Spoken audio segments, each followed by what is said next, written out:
Hi, it's Warren from Zen Pro Audio. Welcome to Zen-TV Weekly. It is the week of February the 21st. This week I want to talk about studio monitors. The Focal line has been on back order. Half of it's been on back order everywhere for weeks now. And I just want to let you know that everything from the CMS 40s, 50s, 65s, to the Solo 6s, to the Twin 6, all of them are in stock right now, ready to ship at Zen Pro. Now, on the Focal line, something interesting that we've been doing since we've taken on the line is we actually offer a free break-in service. And Focal themselves admit that the basket assemblies of their speakers are pretty tight from the factory. And after having a pair of twins up in here for a while, I noticed after about 100 hours of break-in that there was a pretty good difference in sound from the speaker. So, you know, I just kind of had a brainstorm and said, well, if there's that big of a difference, then I could offer that service here for free. I've got the room to do it, so I do. So also across the whole line offering that. Focal themselves generally recommend about 20 hours of break-in, which on the smaller designs actually seems to be pretty good.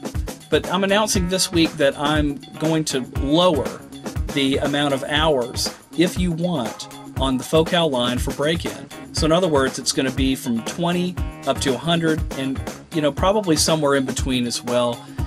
I've done this for people in the past that didn't want to wait too long for the speaker to ship.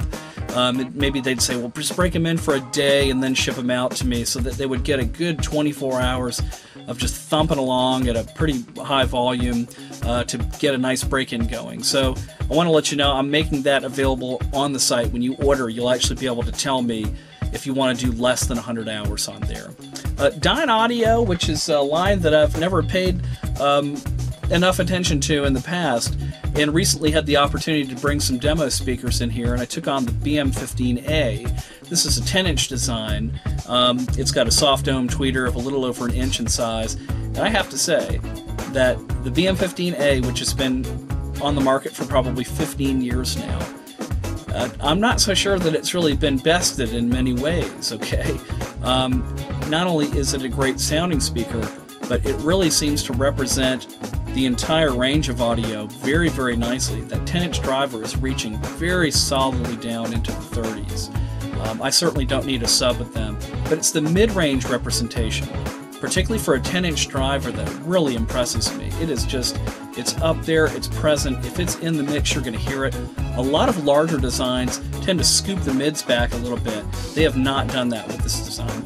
And the way that that tweeter sounds, it delivers all of the top end that you need to hear, but it's not annoying to sit in front of all day. So far with the BM15As, I have to say I've been very impressed with that speaker.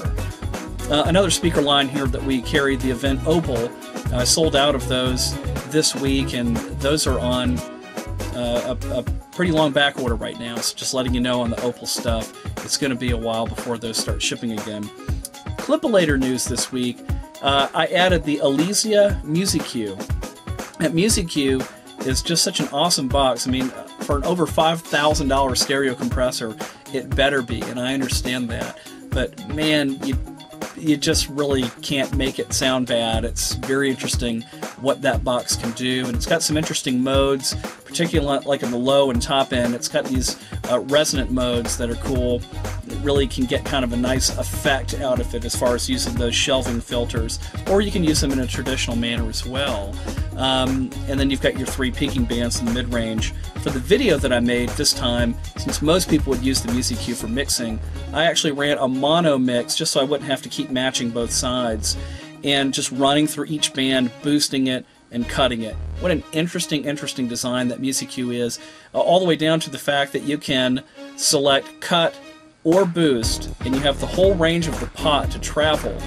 And it's nothing crazy excessive, it's just that it allows you these small increments to move up and down, which guys for mastering and final mixdown applications want for repeatability, and also to kind of bring things in gently and make small changes. The Audient Black series, I told you last week I was going to put that in there. It's in. The Black EQ, very tricky, quirky kind of EQ. It has everything from this glow feature that allows it to compress just bottom end stuff, which was neat on kick drums in particular. It's got sort of an overtone range of drive for the bottom end as well. And the mid-range is very limited, has a presence band choosing between 1.5 and 3K. I thought that was a little strange. And then it does have a very effective low mid, which is from 125 actually up to 3K. That works very well and has, you know, thin or wide bandwidth that you can really gut or boost with, and then a top end response of 8K or an unspecified air range that I liked the sound of, but it's kind of a hit and miss deal. But I have to say, the real standout, and more people would probably be interested in this anyways, is the Audient Black compressor. That compressor, I have to say, the guys from Audient, you guys need to move this into the 500 format or put it in its own rack mount. It is an excellent compressor. It's got some very, very cool controls. It's got this overcomp mode that will just, it outputs so loud. It competes with the nicest stuff that I've ever put in the clipalator as far as just pure control and putting out super hot volume. But then there's this switch called smooth, and that circuit, in combination with that overcomp, it is amazing how it keeps the crunch off of the leading transients and things on sound. It really lowers the distortion and just it delivers a smooth sound, which is what you would expect. And that overcomp just getting things so loud. I have to say, it was a really unique combination of stuff. You should go check it out in the clipalator. I'm pounding a drum kit and then the female vocal with it as well. It's some pretty unprecedented control in a lot of different ways.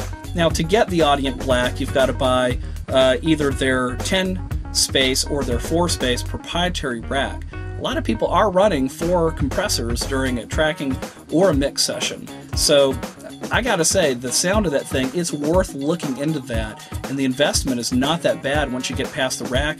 I believe these compressors are only like $440 a piece. And again, you just have to hear them. They're kind of in a class of their own. Also this week, we've been doing mods around here on certain pieces of gear for quite some time and never really had a good way to identify them. And I'm trying to figure out where to stick these suckers, but we finally got some these badges here with my little Zen Pro Z there, if you can check that out. So we're going to start implementing that. We just don't know whether to put them on the face or the back of the unit or just to give people the choice on it. So anyway, that's all the hot stuff I can think of at Zen Pro Audio this week. As always, you can click on Contact Us on the site, and I'll personally get back in touch with you. And keep in mind, we work very hard around here to bring you gear now and Zen.